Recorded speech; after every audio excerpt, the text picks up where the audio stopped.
Hey Smart Talks, this is Rabbi Zalman here. You know, I often struggle with the question, who am I? Why me? What do I have to teach?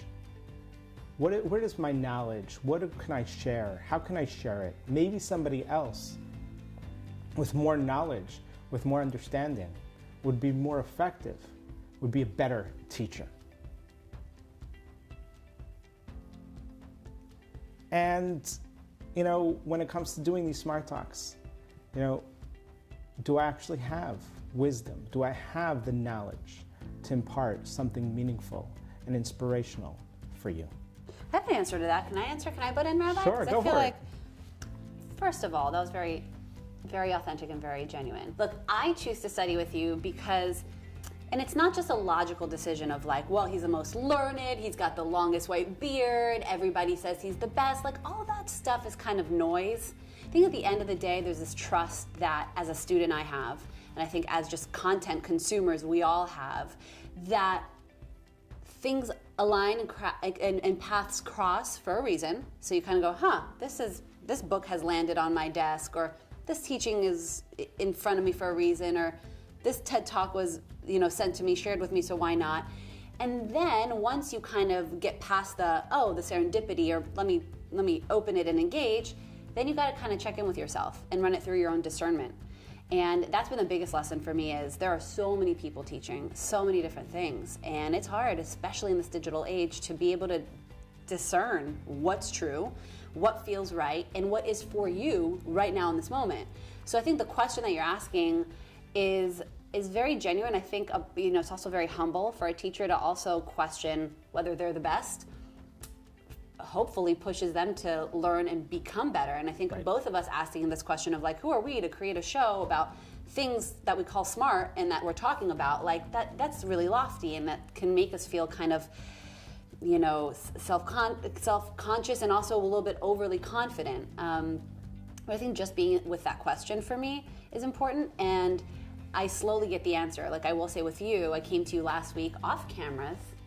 Sorry guys, you weren't privy to that one, but I had a really personal question, and you sat with me and gave me, and you didn't give me the answer, you were able to talk with me through it so that I arrived at the answer intrinsically, and I think to me that is a sign of a really good teacher.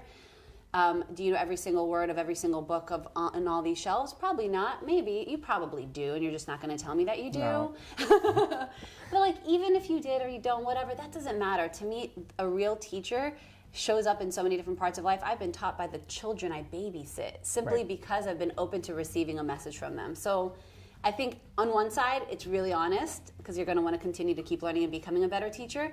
The other side, everyone's a teacher, and it's all about really making sure that we run it through our own discernment and take the lesson that we know the divine is sending through that person for us. Right. Well, I think to me, I always tell myself there are two factors. There's one idea that if someone knows A, they teach A. If someone knows A and B, they teach A and B. And so if you have this desire within yourself to be a teacher, to inspire others, to make the world a better place by imparting knowledge. So don't start with all knowledge of the world. Start with the knowledge that you know. And go with that. And say, look, I have a message, and I'm going to go with that message. So I always tell myself that, look, there's something that I know, and I'm going to share it so that other people will be inspired. I think the other thing that is always a core value of mine, and it's always been something that I've always really am constantly telling myself, is the idea of asking questions. And that not only am I asking questions for myself where I'm looking into myself and saying, okay, what am I going to say? How am I going to say it? How do I articulate it in a way that's relevant to the audience or to the person I'm studying with or having a conversation with? But also challenging the other person to ask questions for themselves so that these questions are not something that I'm telling, like you said, the goal is not to give my answer. My answer may be insightful, but the goal is to help you with some knowledge, with some information, find your answer. Ooh, that helps me to know, because I also have these little trust issues with learning, because how do you know the person has your best interest in mind? That's been a barometer for me that you just helped sharpen, that if it's about the other person's agenda and not the question I'm asking, then it's going to feel a little bit lopsided in its intention. And that's so much about what Judaism is like telling us to do, is ask questions. Because the question is that vessel. And I've said it before, and it's a huge part of my documentary journey, is that I started asking a question. And I'm so glad I did, because what I realized is that there was a deeper question within that question waiting to be birthed, but I would never have arrived at it if I didn't start asking this bold question that I would otherwise not have if it weren't for this personal moment I was in that was forcing me to. I think also when it comes to sort of teaching, a lot of the lessons that we teach, it's okay if we borrow from others. Mm-hmm.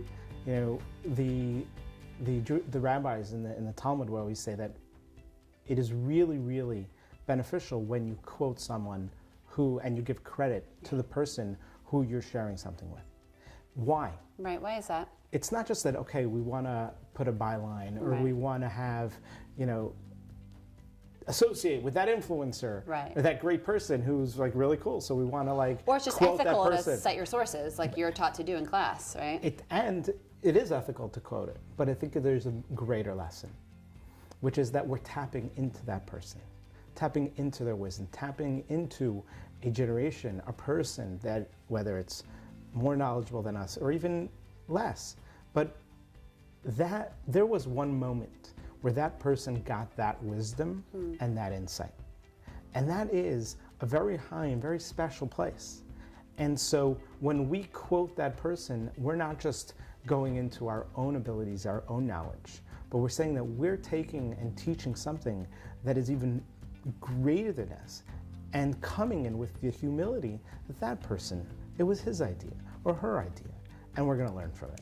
That's so special and so receptive. You know, it reminds me of this, I don't know where I picked this up, but this just thought that if I look at somebody and with my, again, running it through my discernment and feeling like this is a person that I feel a connection with and I feel like they have my best interest in mind, if I then deem them like, you are my teacher, which I have to you, then they do become a channel for me, for insights and for knowledge.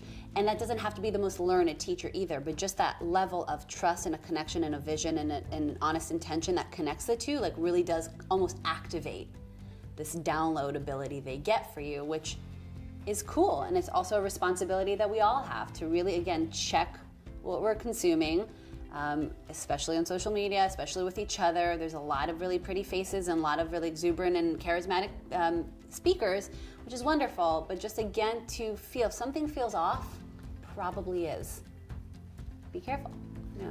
You know, I'm going to take you back just a second to something you said, is that when you sort of choose to learn from someone, there's this idea in Ethics of Our Fathers that a person should choose for themselves a mentor, a teacher, and acquire for themselves a friend.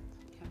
And that these two elements of learning, whether it's learning from friends, sometimes friends will tell us things in a way that other people will not be as honest. Absolutely.